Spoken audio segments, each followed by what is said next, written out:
You're listening to the Ask Drone U podcast. You ask, we answer your drone questions. Whether you're here to turn your passion into profit or you simply fly for fun, we're a community of learners and teachers who aspire to achieve greatness. We are Drone U. Hey everyone, and welcome to a very thought-provoking episode of Ask Drone U. My name is Paul. My name is Rob. Super excited to be here with you today. Even more excited that you're here with us. I know we say it over and over again, but we're thankful for you. We appreciate that you spend a few minutes of your day listening to our little show here. Your questions, askdroneu.com. Get them in. We'd love to hear from you. We appreciate every one of you that has taken a couple of minutes to do so.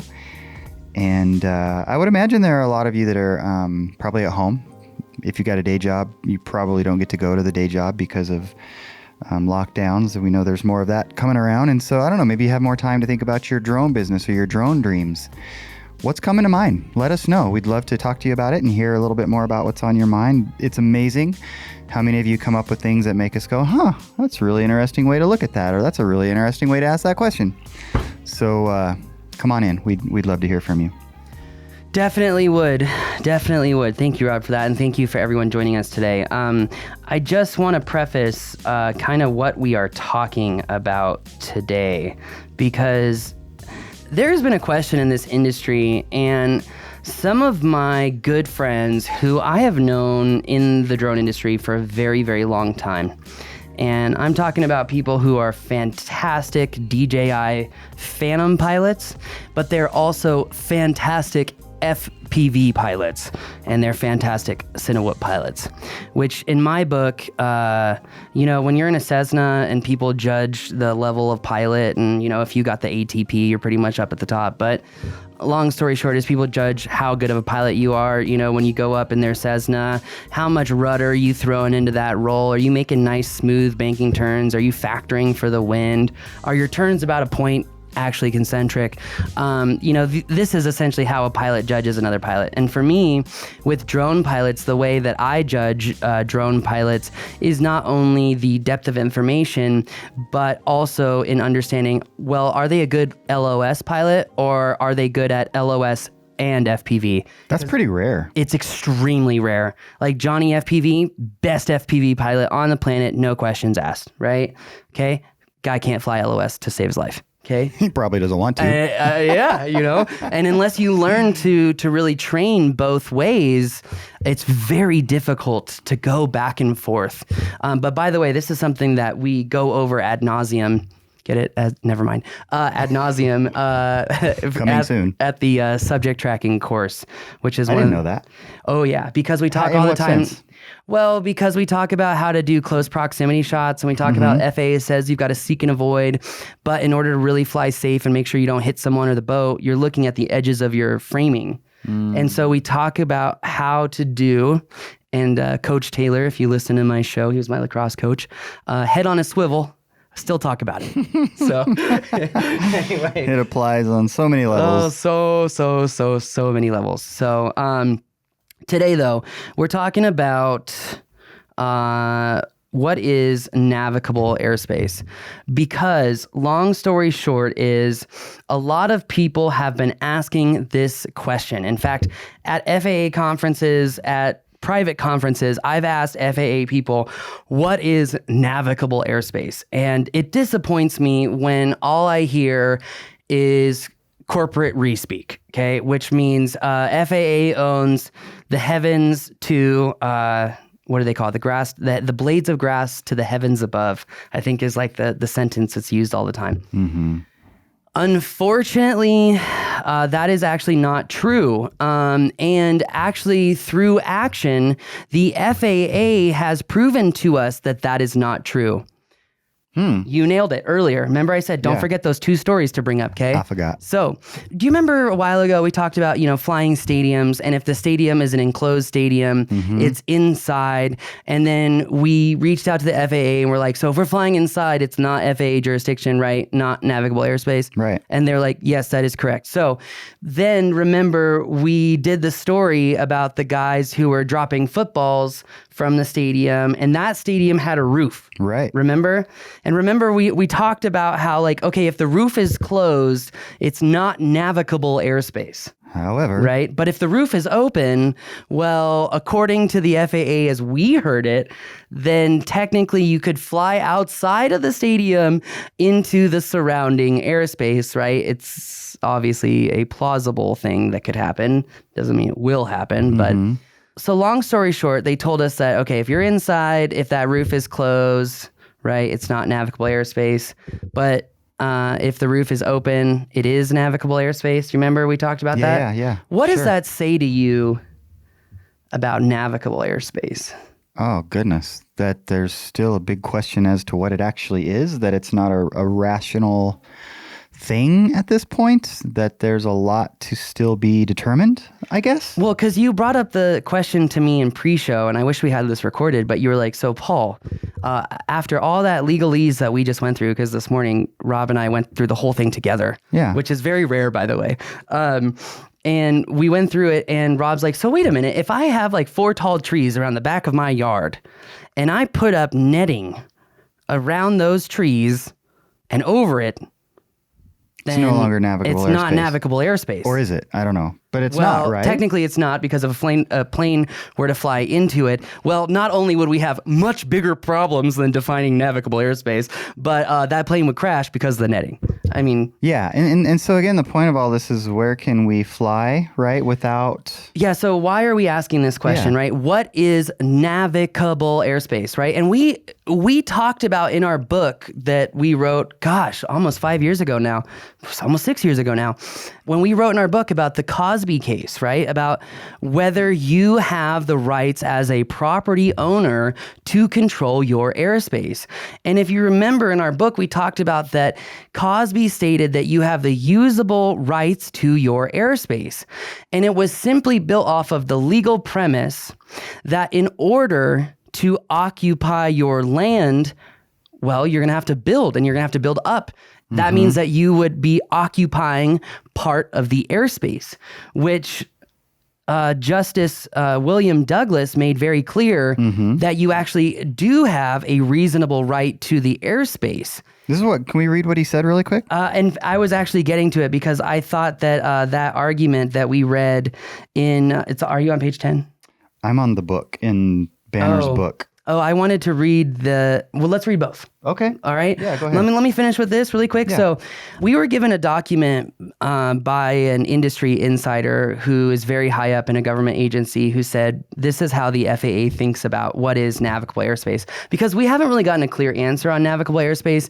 And since the whole issue of Skydio and questioning whether it's actually legal to fly that drone under 107 and not getting a concise answer from the FAA, proved to us that the FAA is not really considering these rather important issues. And it's also easy to understand as to why, when you're not practically flying, it's difficult to understand what the hell's going on. Okay. So anyway, I'm done with that. All right. So in this definition of Causby, this is something that's very different. If we take a step back, right? A step back in history.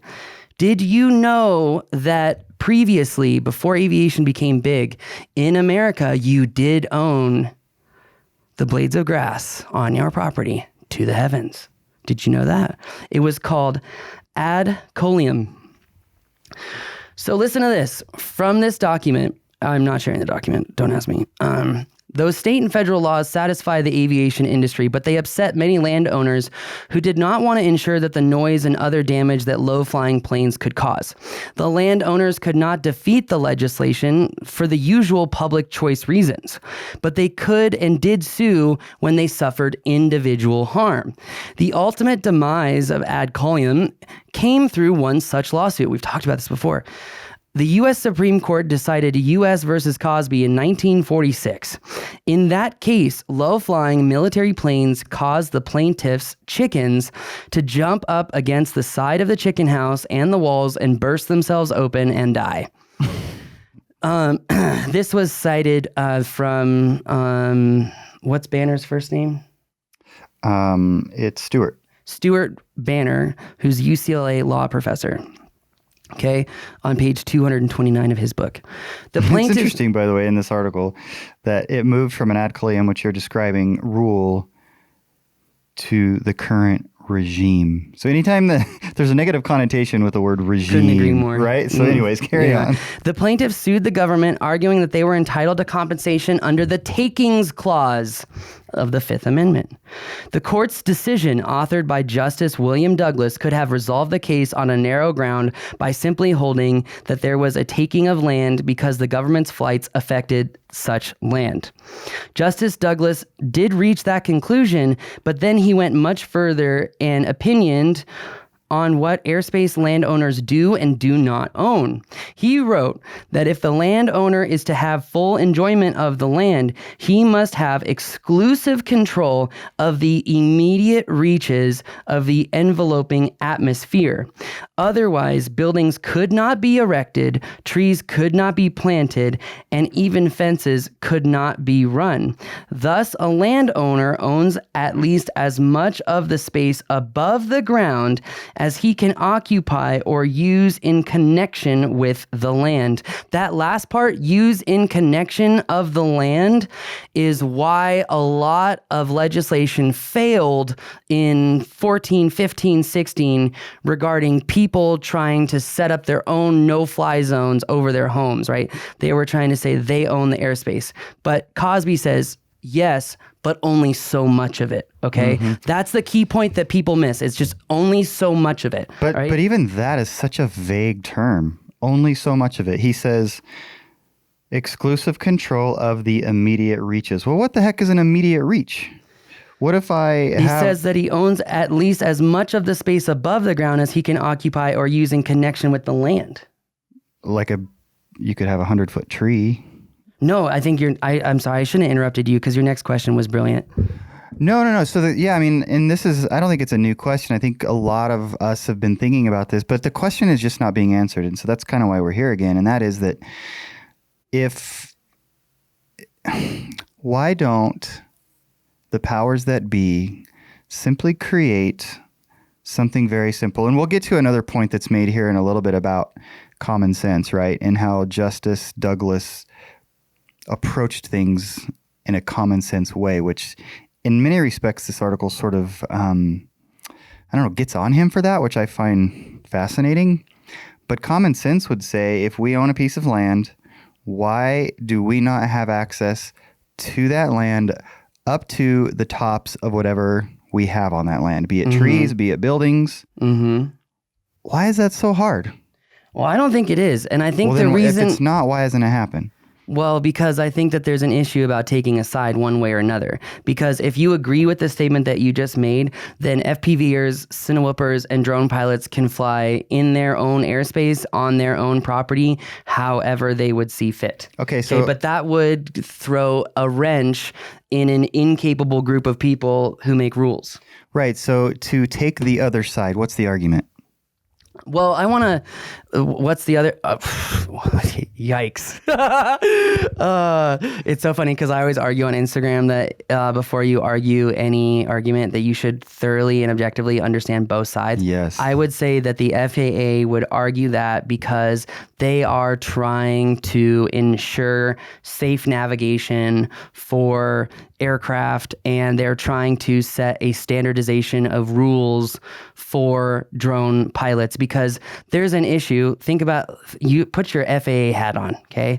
If I had the poop emoji, I'd put it on my hat right now. I'm going to put my emoji hat on right now, and let's think of it like this, right? They're like, well, what about the guys who are flying in their backyard who try to see how high their drone can fly? Don't effing do that, okay? Don't. Yeah, this conversation is not about allowing that to happen. Correct. But that would be the FAA's thing, is like, okay, well, how do we explain to people that, okay, you can fly in your backyard, but if you're flying recreationally anywhere else, that you would have to adhere to these rules, right? And I think what they're assuming is that the American people are dumb, which we have realized with coronavirus that people aren't as dumb as we thought. People are capable, well, half are capable maybe I shouldn't say half, are capable knows what the of number is. thinking for themselves and not listening to another person, which don't forget, rules of genius is always check your sources. And then you don't have that problem. So I bring this up because the question is, what is navigable airspace? We've never really gotten a solid, clarifying definition of what that is, because some drone pilots believe that they should be able to fly in their backyard not willy-nilly, but they should be able to race little racers in their backyard and it not be up to the FAA to tell them they need remote ID, they need to have a transmitter on them so that their child can be viewed on some federal system, et cetera, okay? Or the drone, needs to, you can't fly it in controlled airspace. Well, hold on a minute. This is why the question of navigable airspace is really important. What if I live in controlled airspace? Okay, what if I live in controlled airspace? That's when it becomes an issue, because obviously otherwise you have up to 400 feet and you're fine. Unless you're a recreational pilot, and then technically you're not supposed to fly in controlled airspace unless you get... Well, I'm saying outside of controlled airspace. Yeah. I don't want to go too off the rails here, because if we don't keep this succinct... It's easy to do. It's going to be almost impossible to follow the train of thought. So let me take a couple steps back, okay? Thank you. What is navigable airspace? Why does this matter? Pilots are afraid to answer the question because they believe that if they are below the treetops, just like inside, that they should be able to fly their drones without a license or without a certificate, excuse me. And so while I would respectfully say I disagree with that because we need to figure out ways to standardize education on drones, I'm trying to make the argument both sides. I'm trying to say this is what the FAA thinks. This is what theory and research says. And I think that that's really important because we just read earlier, Causby, the ultimate demise of ad coelum was the Causby decision, which was written by William Douglas, who was the justice of the time. Banner, who quoted the Causby case as I read it to you, was also the person who wrote this big piece of research about who owns the sky, the Wright brothers on, who is actually in charge here, okay?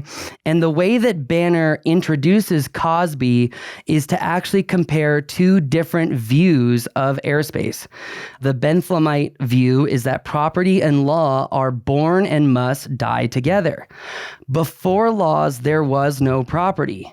Take away the laws, all property ceases. In contrast, there's the Bastiat view, which that property does not exist because there are laws, but laws exist because there is property. Okay. And the Supreme Court effectively embraced the latter of those two views, but not through a rigorous theoretical analysis of natural law or property rights, or let alone a citation, but rather a famously non-rigorous justice, Mr. William Douglas, simply followed his own ideas about common sense. As Banner notes, after decades of debate in which many participants had spent years thinking about the question, it ultimately was resolved by one powerful man who was likely considering it for the very first time.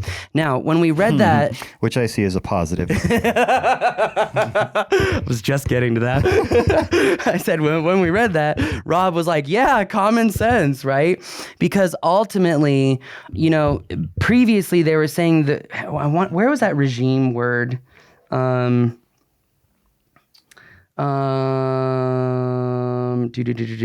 Because essentially they talk about how after that time that we're currently now into the current quote unquote regime of control.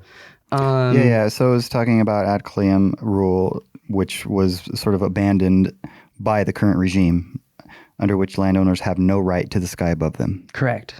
Anyone with government permission can fly almost anywhere. It's the beginning of the article. And governments assume the right to limit access to their air however they see it. So it eliminated that tube that goes up from, or that whatever. Mm-hmm. What would you call that? Well... That tube is fine. Yeah. That goes up from a person's property lines all the way up, I guess, to infinity. I don't know. But anyways. There's something really interesting here because just like in the drone industry, Congress actually retracted a lot of regulation when they realized the costs that were being caused by a lot of these issues. In 1978, the Airline Deregulation Act abolished much of the worst regulation, and as a result, consumers' choices have increased while prices have plummeted. The FAA continues to limit competition to the detriment of consumers and would-be competitors of the airline industry. But also, by deciding it had the authority to regulate aviation, Congress further eroded the ostensible limits on its power under the Commerce Clause, which it now invokes to justify regulation of practically anything. Okay? Practically anything. By the way, one of the arguments that's used in this paper that I thought really spoke to me is when I explain airspace rights to tribes, because there's a lot of really cool places to fly in the Southwest, and some of them are on tribal land. And don't forget, private entities can control takeoff and landing. They cannot control airspace. And so every single time I bring this up to, I've been accosted by law enforcement tons of times. Whenever I bring this up to law enforcement, I'm like, let me just make the argument as simple as possible. See that Southwest jet right now? Let's see if it's Southwest, right? Pull up my flight radar app. Okay, sorry, it was American Airlines, okay? See that American Airlines? Did he call the chief and ask for your permission to fly over the land? No, he didn't, did he? Or any of the other reservations that he's flying over right now. Well, why did he not do that? Because you don't own the airspace. It's that simple. And I can also understand as to why a lot of the tribes in the past did think that they did own the airspace, which is the ad caulium rule, but that was overturned in 46. So this brings back to who actually controls the airspace on my property. I know. And by the way, the ad caulium rule that wasn't a law per se, right? It was a perception almost. Correct me if I'm wrong. No. But it was a perception. It was a theory. It was the basis that people lived by, I suppose you could say. Correct. But it wasn't established law necessarily, I don't think. As far as I know, he certainly doesn't make that argument in here. The United States moved from the ad caulium rule, so it was a rule that just kind of went away based on this case, whereby chickens were beating themselves to death. Mm-hmm. When you think about that, it's actually kind of funny. It's actually also kind of... I feel bad for the Causbys.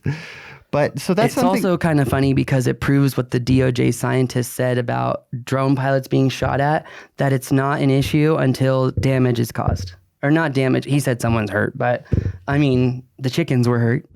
Yeah. So, yeah.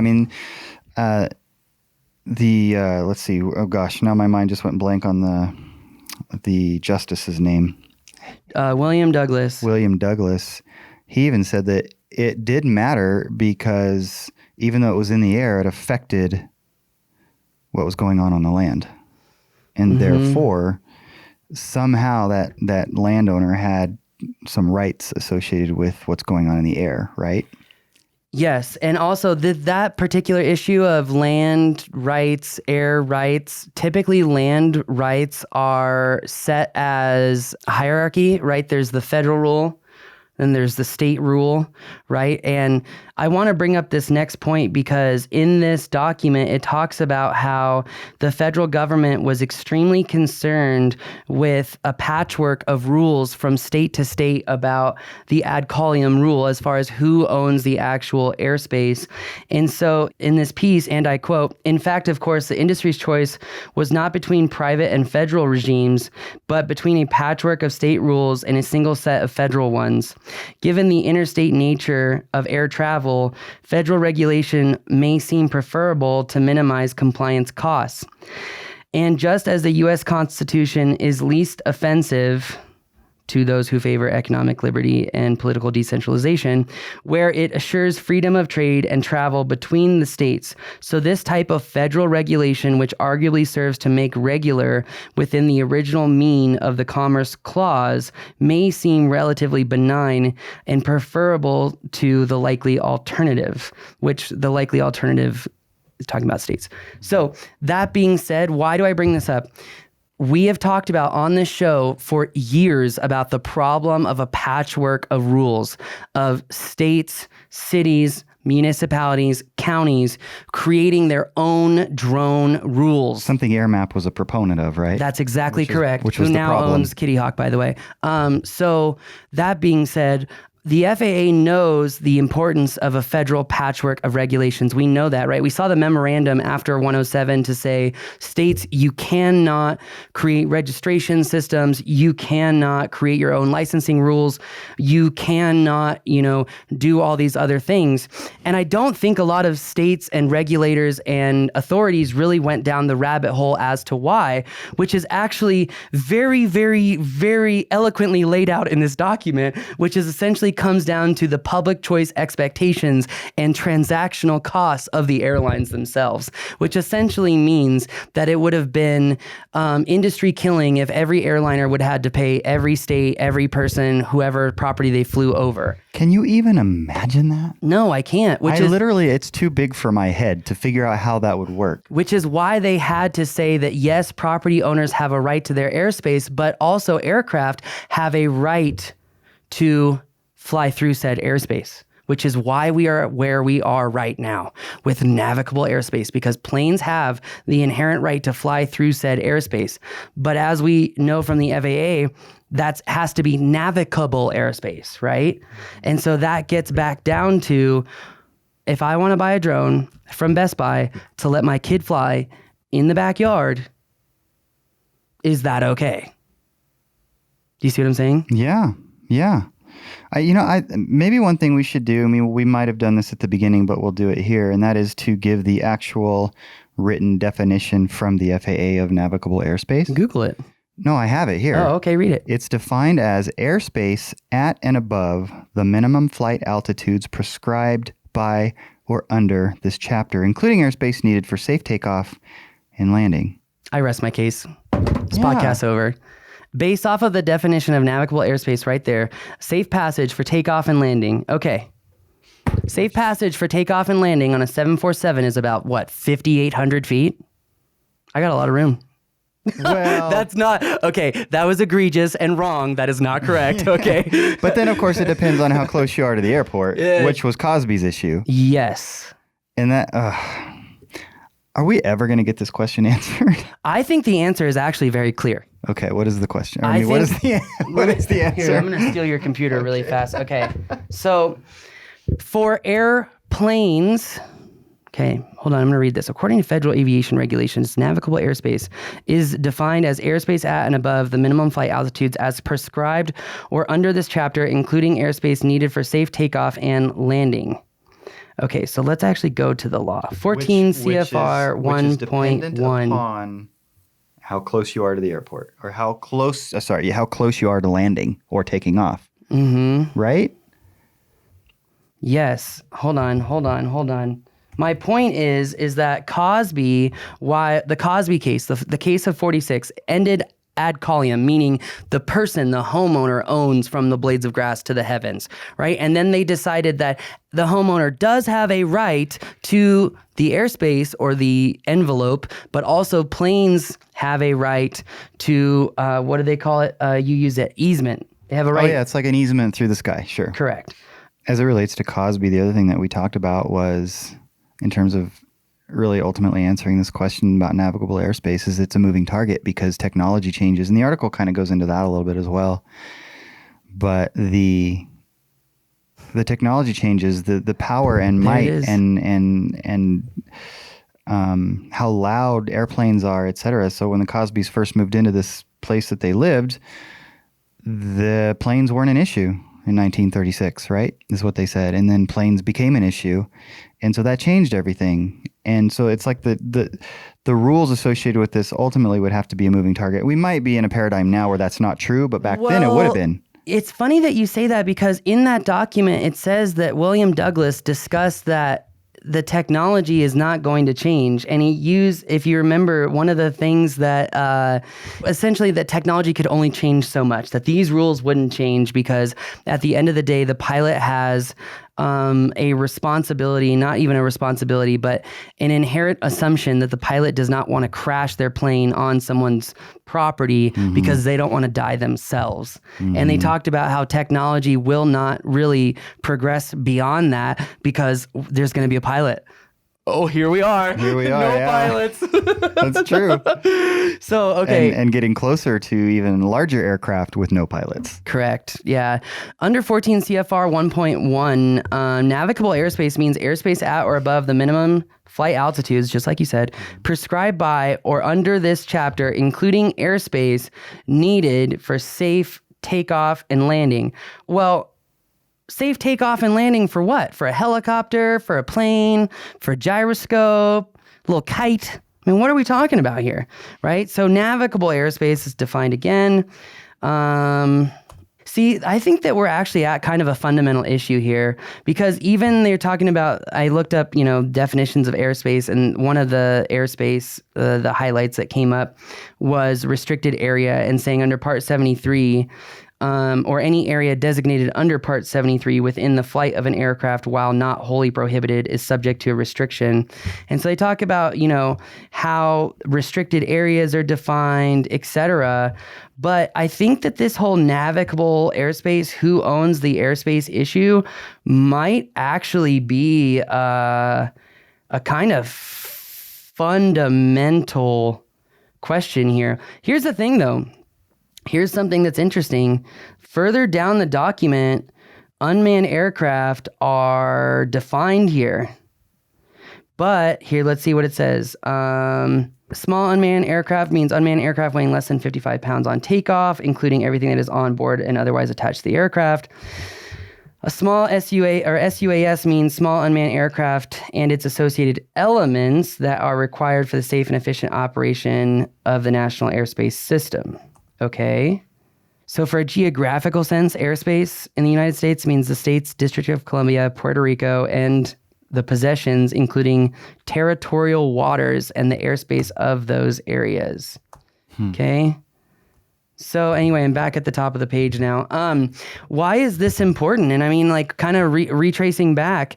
Well, the federal government realized a couple things. I haven't been able to finish any of my thoughts as I think about this because the whole state issue, the FAA knew they needed a singular framework of laws, right? Which, by the way, I think most of us would agree with. Agreed. What I'm about to say fundamentally proves that the FAA doesn't know how to go about this airspace issue. At least I think it's a legitimate, practical reason as to why we can assume the FAA is not attacking this issue. States' rights, federal, 46, feds realized, gotta have one system, one rule, so we don't inhibit interstate commerce, right? FAA 107, they said the same thing. They wrote the memorandum that says states, you can't control the airspace, no registration systems, none of this, none of that. North Carolina does it anyway. Okay? They create their own state system. That state system still exists, even though in the Commerce Clause and memorandum from the FAA clearly states cannot do that. I finally have the proof that NCDOT, guys, you did not do your research because in this document, it specifically states why a state-based patchwork system has transactional costs that literally create a monopolized system that goes against the Sherman Act, okay? It's not a better way of doing things. You hurt other people. And so this is important because the FAA has shown that by letting North Carolina Department of Transportation still have their licensing, still have their registration system, which is a direct contradiction to legal documents that the FAA has put out as far as what to do, is the perfect practical representation that there is not an answer on this airspace issue. Who owns what drones can you really fly where? If you're on your own property and it's your airspace up to the top of the trees, chances are you can probably fly in that airspace because it's not navigable by other aircraft. Yeah. So I guess ultimately, Did I sum that up okay? I think so. I think as I kind of think about all of it and like how do we kind of funnel this into something meaningful and a conclusion, where I end up is this may all be true. What you just said makes sense, may be true, but ultimately that doesn't mean they won't come after you. And so you have to be willing and prepared to, and this is a little bit theoretical, but nonetheless could happen practically. You have to be prepared to take it to the fullest extent of what it could be, meaning the courts, right? Ultimately, that's what we're talking about, is how far are you willing to let this go and affect your life if you decide to pursue flying in an area that you would consider to not be navigable airspace because there's some question as to whether it actually is or not. Does that make sense?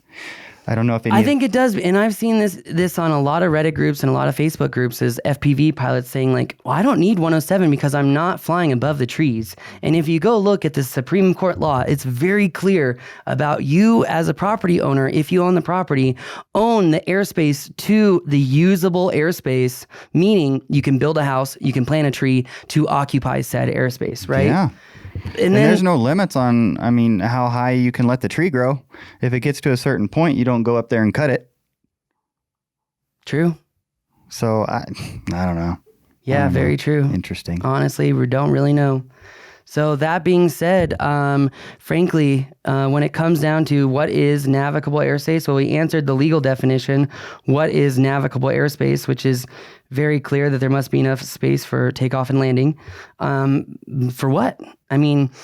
At some point, we've got to simplify the law because, and it's so funny, in political theory in college, they talk about this. They're like, if you just keep changing small things, at some day, you're going to hit a climax where there's one wrench in the system that throws the whole system off. Mm-hmm.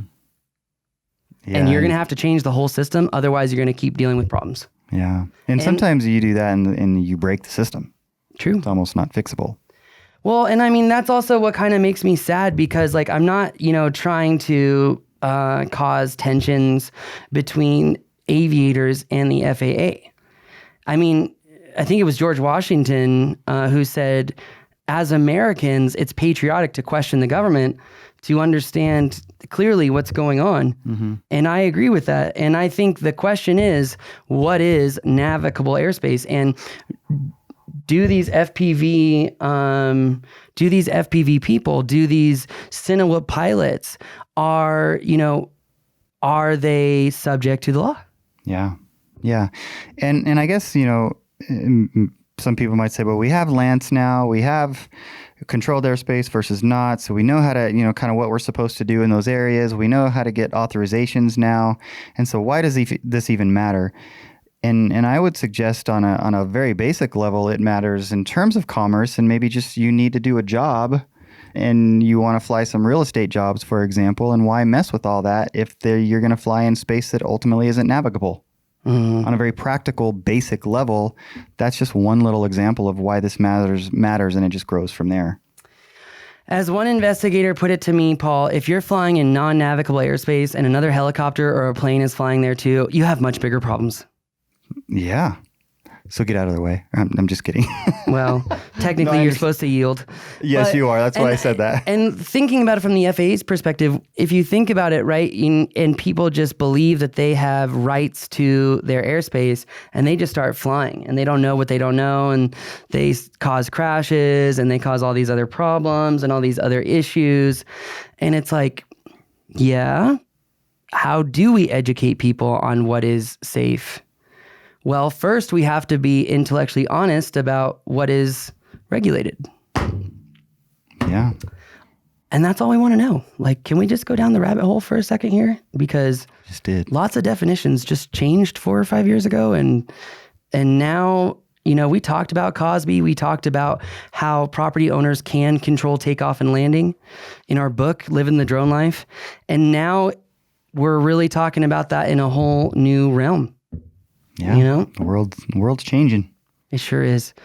All right. Well, that's going to do it for us today. I did a terrible job at keeping us on track and being succinct and trying to make the argument that actually the answer to this question is out there if we look at the actions of the FAA in how they have responded to things like your drone being shot out of the sky, like North Carolina having their own registration system, even though they direct everyone not to do that.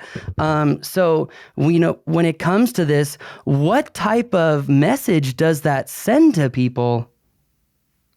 That you can just do what you want and get away with it?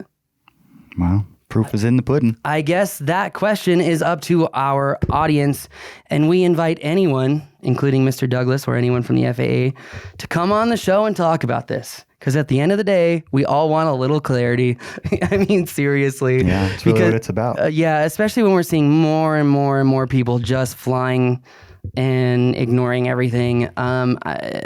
We have got to educate, we've got to be clear, and we've got to communicate. And it's that simple. And the FAA all the time is like, we need help communicating the message. It's like, well, maybe your message is not effective.